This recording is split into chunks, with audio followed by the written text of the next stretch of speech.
South India shopping mall RC Puram BHEL లో ప్రముఖ సినీ తార శ్రీలీల గారిచే డిసెంబర్ 6న గొప్ప ప్రారంభం. నమస్తే, నేను విజయ్.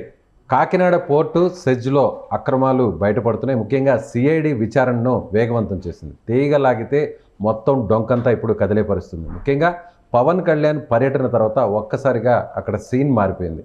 అయితే ఇప్పుడు వైసీపీకి సంబంధించినటువంటి ముఖ్య నేతల పేర్లు బయటకు వస్తున్నాయి. దీనిపైన విశ్లేషణ చేద్దాం. మనతో పాటు పొలిటికల్ అనలిస్ట్ చంద్ర శ్రీనివాస్ గారు స్టూడియోలో ఉన్నారు. నమస్తే చంద్ర శ్రీనివాస్ గారు. నమస్కారం. సో పవన్ కళ్యాణ్ గారి పర్యటన తర్వాత ఒక్కసారిగా కాకినాడ పోర్టులో జరుగుతున్న బియ్యం అక్రమాలతో పాటు పోర్టు సెజ్లో ఉన్నటువంటి ఆ మొత్తం అక్కడ ఆస్తులన్నింటినీ కూడా లాగేసుకున్నటువంటి కేసుని ఇప్పుడు CID విచారణ వేగవంతం చేసింది అనుకోవచ్చు. డెఫినెట్గా అండి. ఎందుకంటే మనకి ప్రకృతి ద్వారా వచ్చే సంపదల్ని మనం కాపాడుకోవాలి. తీర ప్రాంతం గుజరాత్ తర్వాత మనం ఎప్పుడు చెప్పుకుంటాం 974 కిలోమీటర్లు ఉందని. ఆ తీర ప్రాంతం పోర్టులు సంరక్షించాల్సిన బాధ్యత కూడా మనది. దశాబ్దాల తరబడి నడుపుతున్న వాళ్ళు ఎవరు, దీని వెనక ఏందనేది ఎవరు వేలెత్తి చూపల. పవన్ కళ్యాణ్ గారు ఆ పోర్టు ద్వారా 2 దశాబ్దాల నుంచి బియ్యం అక్రమ రవాణా అవుతుందని చెప్పి మొట్టమొదటి చెప్పిన రాజకీయ నాయకుడు ఈయనే. ఆయనకి ఎటువంటి స్వార్థం లేదు కాబట్టి ఆయా పార్టీ నాయకులు అందరూ కూడా దాంట్లో ఉన్నారు. ముందే దీని గురించి చెప్పారంటే ఇప్పుడు దీన్ని బట్టి మనకు తెలిసిన సమాచారం 45,700 కోట్ల వ్యాపారం జరిగిందన్నమాట అక్రమంగా బియ్యం సప్లై. ఎప్పుడైతే పవన్ కళ్యాణ్ గారు లేవనెత్తారో ఒక పోర్టు అక్రమంగా ఓన్లీ బియ్యమేనా ఇంకేమన్నా సరఫరా అయ్యా, ఉగ్రవాద కార్యకలాపాలు వస్తే దేశ రక్షణ గాలి వదిలినట్టుగా అనుకున్నాం మనం. కానీ కట్ చేస్తే మీరు అన్నట్టు తీగలాగితే డొంక కదిలినట్టుగా అసలు పోర్టు నిర్వహణ ఏంటి, అసలు వాట్ ఈస్ ఈయనేంటి కేవీ రావు ఏంటంటే ఆయన పేరు కర్ణాటక వెంకటేశ్వరరావు. 1999లో ఆ పోర్టు ఆయన తీసుకున్నాడు. దాన్ని డెవలప్మెంట్ చేశాడు. ప్రతి సంవత్సరం దానికి ఆదాయం వచ్చేదాంట్లో 22% ఆంధ్రప్రదేశ్ ప్రభుత్వానికి ఇస్తున్నారు. మరి దశాబ్దాల తరబడి ఉన్నప్పుడు 1999 నుంచి అంటే 20 ఇయర్స్ లీజ్కి, 20 ఇయర్స్ తర్వాత 5 ఇయర్స్ ఎక్స్టెన్షన్ చేసుకోవచ్చు. మరి 20 సంవత్సరాల్లో ఆనాటి చంద్రబాబు నాయుడు గారు కావచ్చు, తర్వాత వైఎస్ రాజశేఖర రెడ్డి గారు కావచ్చు, కిరణ్ కుమార్ రెడ్డి గారు కావచ్చు, రోషయ్య గారు కావచ్చు, ఎప్పుడు లేని విధంగా గత 5 సంవత్సరాల్లో ఎందుకు వచ్చింది ఇది? పోర్టుని బలవంతంగా లాక్కున్నారని CIDకి ఆల్రెడీ కేవీ రావు గారు కంప్లైంట్ ఇచ్చారు.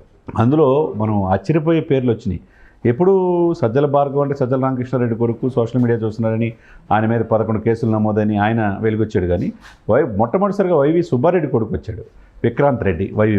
ఆయన A1 అంటే అప్పనంగా నన్ను బెదిరించి 3,690 కోట్లు విలువ చేసే నా షేర్స్ని రాపించుకున్నారు.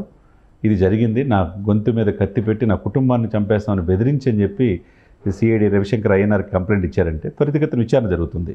ఈలోపు CBI ఎంక్వైరీ కూడా కావాలని కొంతమంది అంటున్నారు. ఏదేమైనా కానీ దీంట్లో ఎవరున్నారో చూస్తే పేర్లు ఆశ్చర్యంగా ఉంది.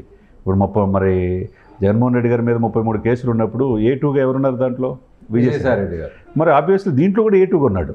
అంటే దీని వెనక జగన్మోహన్ రెడ్డి గారు కూడా ఆయన తాడేపల్లి ప్యాలెస్ పిలిచారు, విక్రాంత్ ఏది చెప్తే తినమని నన్ను చేశాడని చెప్పి ఆయన ఆరోపించినట్టుగా దీని వెనక జగన్మోహన్ రెడ్డి గారు ఇది కూడా ఉన్నట్టుగా కనపడుతుంది.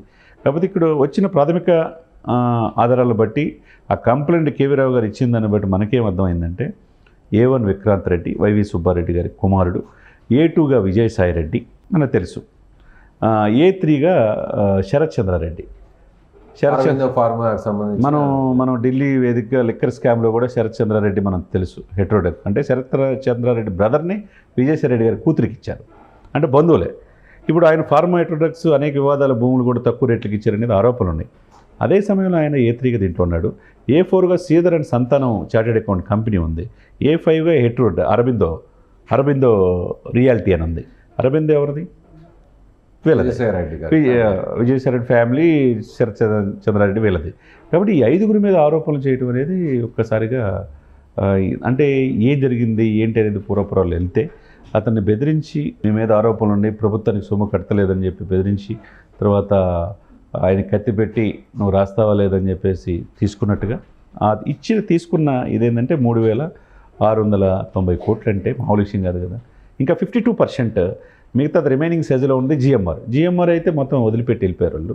అది కూడా వీళ్ళు క్యాప్చర్ చేసుకున్నారంటే దీన్ని బట్టి ఆంధ్రప్రదేశ్లో సహజ వనరులను ఏ విధంగా పోర్టులు ఏ విధంగా దోపిడీ చేశారు. మన కృష్ణపట్నం మీకు కూడా తెలుసు, నెల్లూరు, అది కూడా అదానీ మైంకేట్ జగన్మోహన్ రెడ్డి గారు పూర్తిగా సహకారం నవయుగ ఉండేదాన్ని అట్లా తీసుకెళ్ళి ఇప్పుడు మొత్తం వాళ్ళకి అప్పచెప్పారు. కాబట్టి దీంట్లో విచారించాలి త్వరితగతిన. ప్రభుత్వ ఆస్తులు పోర్టుల సంరక్షణ బాధ్యత కేంద్ర రాష్ట్ర ప్రభుత్వాలది. మరి దాని వచ్చే ఆదాయాన్ని రాష్ట్ర ప్రభుత్వాలు కూడా తీసుకుంటాయి. మరి ఎప్పుడు లేని విధంగా గత 5 సంవత్సరాలు ఎందుకు పోర్టుని వీళ్ళ చేతుల్లో కవర్నాస్తాలు పెట్టుకున్నారు? అరబిందో యొక్క ఆబ్జెక్ట్ ఏంటి? దీనికి ఎందుకు ప్రభుత్వం సహకరించింది? అనేది ప్రధానంగా ఆరోపణలు వస్తున్నాయి. ఏదైనా కానివ్వండి దీని మీద త్వరితగతిన ఎంక్వైరీ చేయాలా, దీని వెనక గత ప్రభుత్వంలో పెద్దలు ఎవరు సహకరించారు, ఆయన బెదిరించి తక్కువ రేటుకి ఎందుకు షేర్స్ తీసుకున్నారు, ఈ పోర్టును ఆధీనంలో తీసుకొని ఇంకా బియ్యమేనా ఇంకేమైనా చేస్తున్నారా అనేది ఆరోపణలు కూడా ఉన్నాయి. ఇకపోతే సార్ చూడండి, మనం విజయ్ గారు సెజ్ల రూపంలో ఎక్కడికెక్కడ ఆక్రమించుకున్నారు. ఇకపోతే పోర్టులు, తర్వాత లేటరైటు, తర్వాత శాండ్, బియ్యం, ఇక ఏది కూడా ప్రతి దాంట్లో వివాదాలు నడుమ జగన్మోహన్ రెడ్డి గారి మెడ చుట్టూ తిరుగుతున్నట్టుగానే కనపడుతుంది. అంటే ఇక్కడ చంద్ర శ్రీనివాస్ గారు, పవన్ కళ్యాణ్ గారు ఏ స్టెప్ వేసినా కూడా చాలా వ్యూహాత్మకంగా వేస్తున్నారనేది మనం చూడాలి. అంటే ఆయన హోమ్ మినిస్టర్కి సంబంధించినటువంటి పదవి మీద కొన్ని హాట్ కామెంట్స్ చేశారు. అవసరమైతే తాను రంగంలో దిగుతాను, నేనే కానీ హోమ్ మినిస్టర్ అయితే ఇక్కడ వైసీపీ అరాచకవాదులు లేదంటే మహిళల మీద అఘాయిత్యాలు చేసేవారు పట్ల వేరే రకంగా ఉంటుంది అని చెప్పి ఆయన చెప్పారు. ఆ వెంటనే పోస్టులు ఎవరైతే పెట్టారో మహిళల మీద, గతంలో ఆయన కుటుంబం మీద, టీడీపీ ఫ్యామిలీ మీద, వాళ్ళందరి మీద కూడా కేసులు పడ్డా. ఇప్పుడు దానికి సంబంధించి కూడా ఒక ప్రత్యేకమైన చట్టాన్ని కూడా తీసుకొచ్చారు. ఇప్పుడు తర్వాత కాకినాడ విషయంలో బియ్యం అక్రమ రవాణా మీద ఆయన స్పందించారు. సో ఆ తర్వాత వెంటనే దాని మీద కుపీ లాగుతున్నారు. ఇప్పుడు పోర్ట్లో జరిగినటువంటి అక్రమాల మీద కూడా జరుగుతాయి. అంటే ఇదంతా ఒక ప్లాన్ ప్రకారం జరుగుతుందా లేదంటే యాదృచ్ఛికంగా జరుగుతుందా? డెఫినెట్గా ప్లాన్ ప్రకారం అనుకోవచ్చు కదా. అంటే గత ప్రభుత్వంలో ఆరోపించింది ఎవరు? కాకినాడ పోర్టు కేంద్రం. కానీ దశాబ్దాల తరబడి ఆయా పార్టీలు అందరూ కూడా దాంట్లో ఇన్వాల్వ్ అయి ఉన్నారు. మరి కన్సల్ట్ ఎమ్మెల్యే లేకుండా జరిగిద్దా, లేకపోతే ఆ పార్టీ నాయకులు లేకుండా జరిగిద్దా? దశాబ్దాలుగా ఎందుకు ఇలా జరుగుతుంది? లక్షల కోట్ల నుంచి వ్యాపారం ఎందుకు అక్రమంగా ఆఫ్రికా కంట్రీస్కి వెళ్తుంది ఈ బియ్యం అని చెప్పి అందరూ ఆరోపణ కదా. అదే సమయంలో మీరన్నట్టు ఎవరైతే సోషల్ మీడియా అబ్యూజ్ బిల్ అనేది పెట్టబోతున్నారు, తన దాకా వస్తే తెలియదు అన్నట్టు తన కుటుంబాన్ని అంత అవహేళన చేసి మాట్లాడినప్పుడు ప్రభుత్వం వచ్చి 4 నెలలైనా నిమ్మకు నీరెత్తినట్టు ఉంటే ఎట్లా లా అండ్ ఆర్డర్ రైట్ పరిస్థితి అని చెప్పి ఆ రోజు ఎప్పుడైతే ప్రశ్నించాడో, ఆ ప్రశ్నించిన తర్వాతే బోరగడ్డ అనిల్ అరెస్ట్ కావచ్చు, ఆ తర్వాత వర్ర రవీందర్ రెడ్డి కావచ్చు, లేకపోతే పోసాని కృష్ణమూర్తి మీద కేసు కావచ్చు, సజ్జల భార్గవ మీద కేసులు కావచ్చు, ఆర్జీవి మీద కావచ్చు, శ్రీరెడ్డి క్షమాపణ, ఇవన్నీ భయం అనేది ఒకసారి చూపించాడు పవన్ కళ్యాణ్ గారు. కాబట్టి దీంట్లో ఎవరైనా సోషల్ మీడియా ఒక వ్యక్తిగత హననం చేయాలంటే భయం అనేది అమ్మ లోపలేస్తారనే భయం కలిగింది. అది లా అండ్ ఆర్డర్ ఇదిలో సిస్టంలో ఉంది. రెండోది ఏంటంటే 3 రోజులు రాష్ట్రానికి కావాల్సిన నిధుల కోసం 7 మంత్రులు, కేంద్ర మంత్రులు కలిశాడు, ఉపరాష్ట్రపతి విందు, తర్వాత మోదీ గారిని కలిశాడు. రాష్ట్రానికి ఏం కావాలో తెచ్చుకున్నారు. తీసుకున్న తర్వాత డైరెక్ట్గా కాకినాడ పోర్టుకి వెళ్తాం. 2 నెలల నుంచి నాకే పెద్దలు వెళ్ళొద్దన్నారు అని అనటం, ఆయనకే పర్మిషన్ లేకపోవటం, ఇది ఏంటిది? మనం వేరే దేశంలో ఏమి లేవు కదా సార్. 9 నాటికల్ మైళ్ళు లోపలికి సముద్రంలో వెళ్ళి ఆ షిప్ని తన సెల్ఫీ తీసి వీడియో తీసి బాగా ప్రపంచానికి తెలియజేయటం. ఒక డైలాగ్ కూడా ఇప్పుడు బాగా పాపులర్ అయిపోయింది, సీజ్ ద షిప్. ఒక తెలుగు ఫిల్మ్ ఛాంబర్లో కూడా ఆ పేరు, సినిమా టైటిల్ కూడా రిజిస్టర్ చేసుకున్నారు.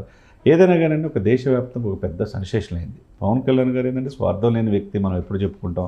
ఆయనకి డబ్బు ఇవ్వలేదు, ఏదో ఉన్నదాన్ని పేదలు పంచే ఆలోచన తప్పితే మన సహజ వనరులు మనం కాపాడుకోవాలా, పోర్టులు సంరక్షించుకోవాలా, అక్రమంగా రవాణా అరికట్టాలా, ఎవరైతే అక్రమార్కులు ఉన్నారో వాళ్ళు బోన్లో నుంచోబెట్టాలా.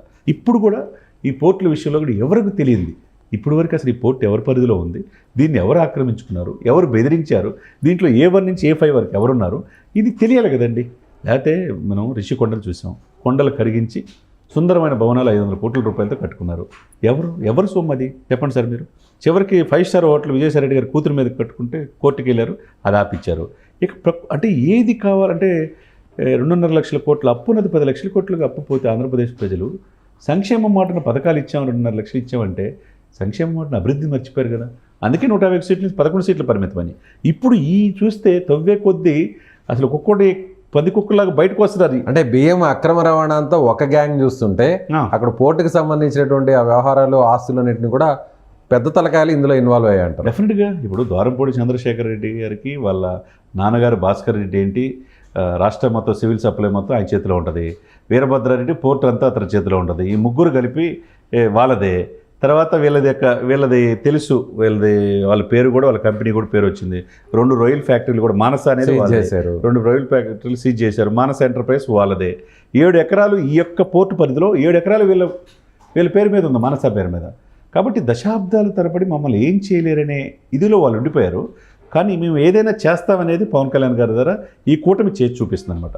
ఏదైనా ప్రభుత్వ సొమ్ముని అప్పరంగా ఎవరు కూడా తీసుకోకూడదు సార్. మన పోర్టులు దేశ రక్షణకు సంబంధించినవి. పోర్టులు ఏంది, ఎగుమతులు దిగుమతులు ఏం జరగాలి, మనకు కావాల్సిన వస్తువులు ఇతర దేశాల నుంచి దిగుమతి చేసుకోవాలా, మనం ఇతర దేశాలకు ఏదైనా ఉన్నప్పుడు మన పోర్టుల ద్వారా మనం ఇవ్వాలి. సో అంటే ఇప్పుడు ఈ వ్యవహారంతో, ఈ కాకినాడ పోర్టు వ్యవహారంతో వైసీపీ పెద్దల మెడకు ఇదంతా చుట్టుకునే అవకాశం చాలా స్పష్టంగా కనిపిస్తుంది అనుకోవచ్చు. 100% ఉంది. నిన్నటిదాకా మనం ఏమనుకున్నామంటే కొన్ని కేసులు లిక్కర్ స్కామ్ అన్నారు, శాండ్ స్కామ్, వెంకటరామరెడ్డి గారు ఐఏఎస్లు ఇసుక స్కాములు, మైనింగ్ దాంట్లో లోపలికి వెళ్ళాడు. అట్లనే ఇంకొక ఐఏఎస్ ఆఫీసర్ వెళ్ళాడు. 15 మంది ఐపీఎస్లు లిస్టులో ఉన్నారు, సస్పెన్షన్ కొంతమంది గురయ్యారు. మొన్నటిదాకా మహిళా నటి విషయంలో మళ్ళా సునీల్ కుమార్ సిఐడి ఆయన కూడా సస్పెండ్ చేశారు. అంటే మొత్తం అప్పుడు ఏది కావాలంటే ప్రభుత్వం చెప్పినట్టు అధికారుల మీద వీళ్ళు ఉక్కుపాదం మోపుతున్నారు ఆధారాలతో సహా. కాబట్టి ఇప్పుడు ఎవరు ఊహించిన విధంగా ఈ పోర్టు నిర్వహణ కూడా జగన్మోహన్ రెడ్డి గారి కనుసనల్లో తాడేపల్లి వేదికగా ఇది జరిగింది అనేది ప్రధానంగా ఆరోపిస్తున్నారు. కాబట్టి A2 కూడా ఇక్కడ విజయసాయి రెడ్డి ఉండేతలకి ఏమైనా ఆబ్వియస్గా జగన్మోహన్ రెడ్డి గారు వస్తుందనేది అందరూ అనుకుంటారు. అంటే కాలమే నిర్ణయించాలి మనం ఇంకా ఎవరెవరు ఉన్నారు దీంట్లో ఏందనేది మనం చూడాలి. అంటే పవన్ కళ్యాణ్ మాటల కంటే కూడా చేతలనే చాలా స్పష్టంగా కనిపిస్తున్నాయి అనుకోవచ్చు. అంటే ఆయన ఒక మాట అన్నారు ఎన్నికలకు ముందు, జగన్ మిమ్మల్ని, నిన్ను, నీ పార్టీని అధపాతాళానికి తొక్కేస్తా అన్నారు. అంటే ఆ తర్వాత ఆయన ఎన్నికలు అయిన తర్వాత, డిప్యూటీ సీఎం అయిన తర్వాత, మినిస్టర్ అయిన తర్వాత ఎక్కడో కూడా ఆ స్థాయిలో విరుచుకు పడలేదు, ఎక్కడ కూడా అలాంటి వ్యాఖ్యలు చేయలేదు. కానీ అంతా సైలెంట్గా వెళ్తూ ఉన్నారు. చాలా ఓపికగా ఉండాలి, మనం మంచి పాలన అందించాలి, రెస్పాన్సిబిలిటీగా ఉండాలని కార్యకర్తలను కూడా ఉద్దేశించి మాట్లాడారు.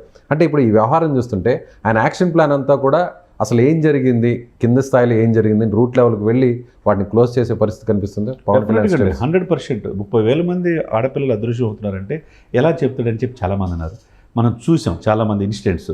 ఈయన అధికారంలో వచ్చి కూడా 9 రోజులు ఒక అమ్మాయి ఎక్కడో కాశ్మీర్ దగ్గరలో ఉంటే అమ్మాయిని తీసుకొచ్చారు. మరి ఆ 5 సంవత్సరాలు ఎందుకు అది జరగల? ఆ తర్వాత వాలంటరీ మాటన అనేక అరాచకాలు జరుగుతున్నారు. చివరికి పోర్టులో అన్యాయంగా దూరంపూడి ఫ్యామిలీ ఇట్లా చేస్తుందని చెప్పింది ఎవరు? ఏ పార్టీ చెప్పలేదు కదా. ఎన్నికలకు ముందు పవన్ కళ్యాణ్ టార్గెట్ చేశారు. కాబట్టి మీరు అన్నట్టు కొంత టైం అనేది ఇచ్చారు. టైం ఇచ్చిన తర్వాత వీళ్ళు మారుతారేమనేది ఒక అవకాశం ఇచ్చారు. కానీ మారే ఆలోచన వాళ్ళకి లేనప్పుడు ఆ ట్రీట్మెంట్ చట్ట ప్రకారం చట్ట తరపున. మరొక విషయం కూడా శ్రీనివాస్ గారు, అంటే అక్కడ స్థానికంగా ఉన్న టీడీపీ ఎమ్మెల్యే కూడా చురకలు అంటించారు కొండబాబు గారికి, అదేవిధంగా హోమ్ మినిస్టర్ అనిత గారికి. అంటే తనామనే అనే భేదం లేకుండా తప్పు జరిగితే ఎవరినైనా ఎక్కడైనా సరే నిక్కచ్చిగా పవన్ కళ్యాణ్ గారు ప్రశ్నిస్తారు, ఆ విషయాన్ని ఎండగడతారని స్పష్టమవుతుంది అనుకోవచ్చు. నో డౌట్ ఎట్టాలండి. ఇప్పుడు అన్నగారు పార్టీ పెట్టినప్పుడు యువరాజ్య అధ్యక్షుడు ఆయన ఉన్నాడు. అన్న నేను రాజకీయాల్లో కొంతమంది ఇది వల్ల ఎందుకులే రాజకీయాలు అంటే కాంగ్రెస్లో మెచ్చేసాడు, సెంట్రల్ మినిస్టర్ అయ్యాడు. కానీ అతను ఆ బాటలో వెళ్ళా. నేను ప్రూవ్ చేసుకోవాలి, ప్రజల్లో ఉండాలనే దశాబ్దం పైన పోరాడాడు. జనసేన పార్టీ పెట్టాడు, ఎక్కడ గెలవల. ఎక్కడ గెలుస్తాడు? కార్పొరేటర్ కూడా గెలవడన్నారు, గెస్ట్ లెక్చర్గా వచ్చి వెళ్తాడన్నారు, రంగులు వేసుకునేవాడికి రాజకీయాలు ఏమొచ్చన్నారు, అవహేళన చేశారు. తర్వాత కుటుంబాన్ని బజార్కి ఎచ్చు రకరకాలుగా చేసినా ఎక్కడ తొనకలా బెనకలా. ఆయన తెలుసు ఒక విజన్ అనేది ఒక బ్లూ ప్రింట్ లాగా పెట్టుకున్నాడు. 100% స్ట్రైక్ రేట్, 100% స్ట్రైక్ రేట్. ఇక్కడ సునామీ అని, తుఫాన్ అని నేరుగా ప్రధాని మోదీ చేతే అనిపించుకున్నాడు. కాబట్టి ఈరోజు దేశ రాజకీయాల్లో అండి నేను అనుకోకుండా నేను పనుల వల్ల ఢిల్లీ వెళ్ళినప్పుడు కూడా ఢిల్లీ పెద్దలు కూడా చెప్తున్నారు, నార్త్ ఇండియాలో మీరు ఉభయ తెలుగు రాష్ట్రాల్లో పవన్ కళ్యాణ్ గారు ఏమో తెలియదు కానండి, ముఖ్యంగా నార్త్ ఇండియన్లో ఢిల్లీ కావచ్చు, బీహార్ కావచ్చు, మహారాష్ట్ర కావచ్చు, రేపు జరగబోయే మిగతా రాష్ట్రాల్లో నార్త్ ఇండియన్స్లో పవన్ కళ్యాణ్ని ఒక ఇదిగా అంటే మనకుండాడనే ఒక ఎక్స్ట్రీమ్ వెపన్గా వాళ్ళు ఢిల్లీ హిందీ పీపుల్ చెప్తున్నారండి, ఓన్ చేసుకుంటున్నారు. అది మరి మామూలు విషయం కాదు కదా. కాబట్టి అది ఆ పాయింట్ ఆఫ్ వ్యూ మనం రిజల్ట్ చేసి చూపిస్తున్నాడు. మీరు అన్నట్టు ఇవన్నీ కూడా స్టెప్ బై స్టెప్ తీసుకెళ్తున్నాడు. ఆర్డర్లు ఏంటి, 1వ తారీఖు జీతం ఇస్తున్నామా, పెంచిన పెన్షన్ ఇస్తున్నామా లేదా, ఉద్యోగ జాబ్ క్యాలెండర్ ఇస్తున్నావా లేదా, పంచాయతీలు కరెక్ట్గా ఉన్నాయా లేదా, ఏది ఆర్డరో పోలవరం పూర్తి చేసేది, అమరావతి నిధులు, ఇవన్నీ సిస్టమేటిక్గా చంద్రబాబు నాయుడు గారు చూసుకుంటున్నారు. మిగతా పంచాయతీలు కావచ్చు, మిగతా స్ట్రక్చర్ ఏం చూసుకున్నాడు. ఏదో దీర్ఘకాలికంగా ఉన్న సమస్యలు ఏదవుతున్నాయో కూకటి వేలతో పెకిలించే పని పవన్ కళ్యాణ్ గారు చేస్తారు. Right sir, thank you so much చెన్ శ్రీనివాస్ గారు. ఇది చెన్ శ్రీనివాస్ గారు చెప్తున్నాడు. ఖచ్చితంగా పవన్ కళ్యాణ్ వేసేటువంటి అడుగులంతా కూడా ఎక్కడ అక్రమాలు జరిగినా కూడా వాటిని ఎండగట్టడం కోసం, ముఖ్యంగా ప్రభుత్వం నుంచి ప్రజలకు పరిష్కారం చూపే దిశగా ఆయన వెళ్తున్నారు. ముఖ్యంగా కాకినాడ పోర్టులో జరిగిన బియ్యం అక్రమ రవాణాతో పాటుగా పోర్టు మేనేజ్మెంట్ వ్యవహారాల్లో వైసీపీ పెద్దలు తల పెట్టడం, అందులో జోక్యం చేసుకొని ఆ ఆస్తులను కూడా లాక్కున్నటువంటి క్రమాలంతా కూడా సిఐడి ఎండగట్టబోతుంది. దీనికి సంబంధించి కూడా పెద్దలు వ్యవహారం బయటకు వచ్చే అవకాశం ఉన్నట్టుగా చెన్ శ్రీనివాస్ గారు చెప్తున్నారు. Thank you so much.